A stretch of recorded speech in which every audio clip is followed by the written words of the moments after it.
T L P اور ملی مسلم league کیا نون لیگ کے لیے چیلنج بن سکتی ہیں؟ پاکستان کے سیاسی منظرنامے پر ان دنوں سیاسی مہم اور جوڑ توڑ اکثر سیاسی جماعتوں نے شروع کر دیا ہے، لیکن گزشتہ انتخابات میں پاکستان کی سیاست میں نمودار ہونے والی تحریک لبیک پاکستان اور ملی مسلم لیگ ابھی تک سیاسی طور پر متحرک دکھائی نہیں دے رہی۔ دونوں جماعتوں کے ترجمان دعویٰ کر رہے ہیں کہ آئندہ چند روز میں یہ جماعتیں سیاسی مہم کا باقاعدہ آغاز کریں گی۔ سوال اٹھتا ہے کہ آئندہ سال فروری میں ہونے والے عام انتخابات کے تناظر میں یہ دو جماعتیں پنجاب میں کس حد تک متحرک ہو سکیں گی اور نون لیگ یا کسی دوسری بڑی جماعت کے لیے کتنا بڑا چیلنج بن سکیں گی۔ تجزیہ کاروں کے مطابق ان دونوں جماعتوں کو 2018 کے انتخابات میں سیاسی انجینئرنگ کے ذریعے نون لیگ کا ووٹ بینک تقسیم کرنے کے لیے استعمال کیا گیا تھا، لیکن اس مرتبہ ان جماعتوں کو اس طرح پذیرائی ملنا مشکل نظر آتا ہے۔ مسلم لیگ نون کی ترجمان عظمیٰ بخاری کے مطابق ان کی جماعت اپنے منشور اور ماضی کی کارکردگی کی بنیاد پر انتخابات میں حصہ لے رہی ہے۔ ہر سیاسی جماعت کے لیے میدان کھلا ہے، ہر سیاسی جماعت آئینی اور قانونی طور پر انتخابات میں حصہ لے سکتی ہے۔ نون لیگ کو کسی جماعت سے کوئی خطرہ نہیں، کیونکہ ماضی میں بھی پنجاب ان کا گڑھ تھا اور اب بھی عوام ہمارے ساتھ ہیں۔ ترجمان تحریک لبیک صدام بخاری نے بتایا کہ ہم انتخابات کی تیاریاں جلد شروع کریں گے۔ ٹی ایل پی نے 17 نومبر کو لاہور میں انتخابی مہم بڑی ریلی کے انعقاد سے شروع کرنی ہے۔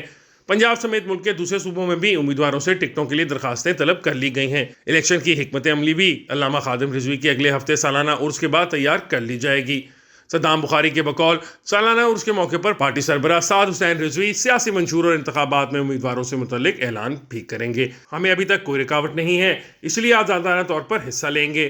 تاہم اس بارے میں ابھی فیصلہ نہیں ہوا کہ انتخابی اتحاد کس سے کرنا ہے یا پہلے کی طرح الگ اپنے انتخابی نشان کرین پر لڑنا ہے۔ ملی مسلم لیگ کے مرکزی ترجمان حنظلہ احمد نے بتایا کہ ہم نے الیکشن کمیشن میں مرکزی مسلم لیگ کے نام سے جماعت رجسٹر کرائی ہے۔ خالد مسعود سندھو کی قیادت میں اس جماعت کے پلیٹ فارم سے انتخابات میں حصہ لیں گے۔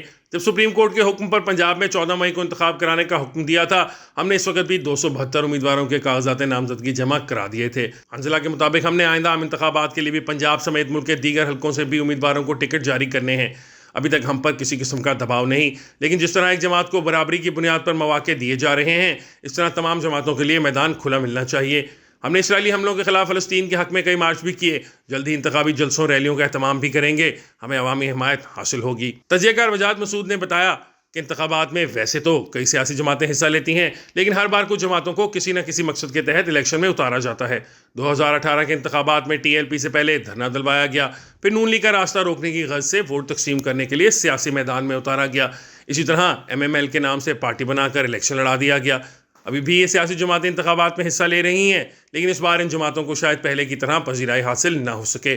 وجاہت مسعود کے بقول یہ دونوں جماعتیں کیونکہ مذہبی منشور رکھتی ہیں، اس لیے مذہبی سوچ رکھنے والا عوام کا بڑا طبقہ ان جماعتوں کا حامی ہے، اس لیے نون لیگ شاید ان دونوں جماعتوں سے مستقبل میں بات چیت کر کے ان کی حمایت حاصل کرنے کی کوشش کرے۔ سیاسی تجزیہ کار سلیم بخاری نے بتایا کہ نہیں بننے والی یہ دونوں جماعتیں اگرچہ ابھی تک ملکی سطح یا پنجاب کی سطح تک اس حالت میں نہیں کہ نشستیں جیت سکیں، البتہ ووٹ ضرور توڑ سکتی ہیں۔ اس لیے ان کا سیاسی کردار یہی ہو سکتا ہے کہ انہیں مسلم لیگ نون یا پیپلز پارٹی جیسی بڑی جماعت کی حمایت کرنے کے بدلے میں ایک دو نشست مل سکیں تاکہ یہ بھی سیاسی دھارے میں شامل ہو سکیں۔ سلیم بخاری کے مطابق ماضی میں ان دونوں جماعتوں کو سیاسی انجینئرنگ کے لیے استعمال کیا گیا اور اس بار وہ کردار بھی ادا کرنے کی حالت میں یہ دونوں جماعتیں نہیں ہیں، نہ ہی اب پہلے والے حالات ہیں۔ ٹی ایل پی کے فیض آباد دھرنا کیس میں عدالتی حکم پر عمل درآمد کے معاملے پر سپریم کورٹ کی جانب سے دیکھنا ہوگا کہ وہ ٹی ایل پی کو سیاسی کردار کی اجازت دیتی بھی ہے یا ان کے خلاف کوئی کارروائی ہوتی ہے۔ انہوں نے کہا کہ مسلم لیگ نون جس طرح سے سیاسی طور پر آگے بڑھ رہی ہے، اس سے اندازہ ہوتا ہے کہ وہ ان جماعتوں کو بھی سیاسی دھارے میں لانے کی کوشش کرے گی۔ کس پارٹی کی عوام میں کتنی مقبولیت ہے، اس کا اندازہ تو صاف اور شفاف انتخابات کے نتیجے میں 8 فروری کو ہو جائے گا، لیکن بعض قدرے چھوٹی جماعتیں حیران کن نتائج دینے کی صلاحیت بھی رکھتی ہیں۔